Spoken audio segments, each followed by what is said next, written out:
Yeah, they're not doing anything. Look, much like Donald Trump, they're hoping a solution comes. And they're hoping somebody comes, out of the sky, but it's not happening. And, I was just home actually filling up. It's $4.50 where I live in South Phoenix, which is a little more working class area. This is what I saw happening. And to be clear, that's regular, not even premium. That's regular. Okay. That's regular. Yes. It makes a difference. No, I never get the premium. I think that's a conspiracy. But beyond that, during the 2024 election, I saw the same thing that's happening right now. People were complaining about gas prices, home prices, and food prices. And what happened was the Democrats, we did not have a good message going to 2024, right? This is reminiscent of that, but even more so. They're not even trying to have a real conversation about what's happening in America. And they're pushing us into further, deeper into an unpopular war. And this is the person that ran on ending wars. Right. And on secondary portion of that, he also ran on exposing the pedophiles. And one of my good friends I served with in Iraq, who is a Republican, has voted for Donald Trump 3 times, still a friend of mine, told me very simply, I voted to stop wars and expose the pedophiles. Instead, I got someone who's starting wars and hiding the pedophiles. That is the sentiment of a lot of Trump-based voters, young white men, that he depends on to be part of his core base, and they are mad. And they're not going to come out and vote. I'm not saying they come out and vote for Democrats either, but they're not going to come out and vote. Plus, a lot of people are just angry again that for the last 3 years, their economic situation has only slid further and further, and they don't see it turning around. And they see a president that does not care about them. As a matter of fact, quite the opposite. He's making a lot of money while being in office, while they themselves are hurting right now. Senator, I think you more so than most know what war is. You served in Iraq. You were a Marine, combat operations. You saw friends die. I've heard you talk about it. You said recently, quote, I don't want to win this war, just about Iran, to be clear, because the way you win this war is going to cost tens of thousands of men's lives. You see the president, he's so flippant about this.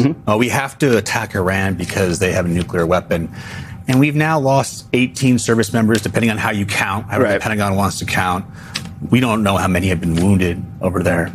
How worried are you that this could turn into some ground escalation for Donald Trump to save face and save his ego at some point? Yeah, I mean, look, first of all, he's not a very bright man to begin with. And he surrounded himself with people that have political agendas, and countries also that have their own agendas, whether it's Israel, whether it's Saudi Arabia, UAE, all these other countries.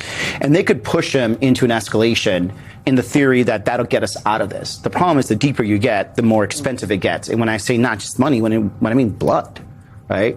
When you start sending men into combat, men and women to combat, bad things happen. It doesn't matter even if you have the most sophisticated military in the world.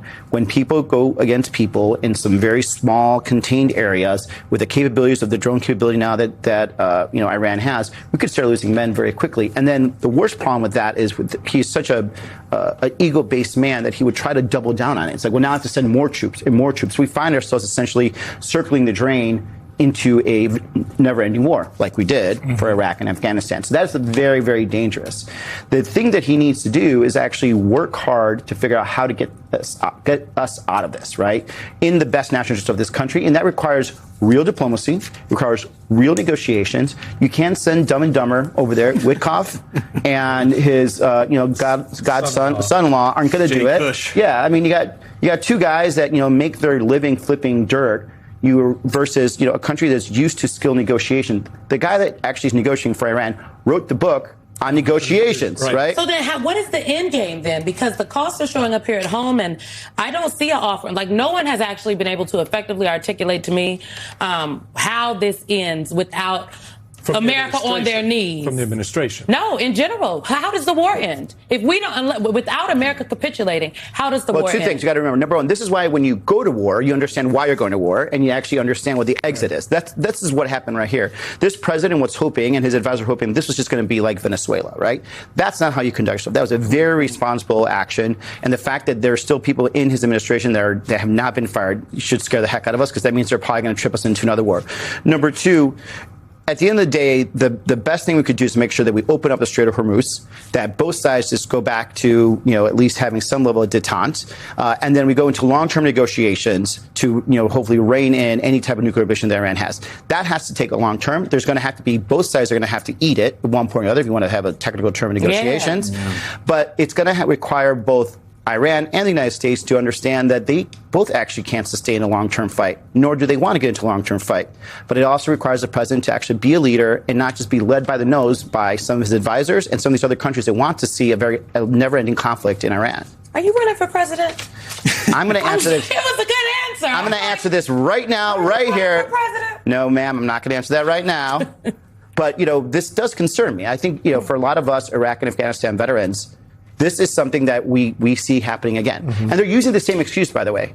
The same thing I heard before going to Iraq is we got to go get them there before they come and get us here. I've heard senators say on the floor over there. They're coming up with excuses like, before it's like they're 1 week away from launching a nuclear weapon. There's no truth to that whatsoever. Same thing we heard going into the Iraq war. So I fear that we could quickly find ourselves in a situation where we're going to be committing tens of thousands of men and women into a very hard situation where people are going to die. And then we're just going to continue to double down after bodies, just in the hopes that we could find our way out. When what actually happened in Iraq and Afghanistan, we just decided to pull out.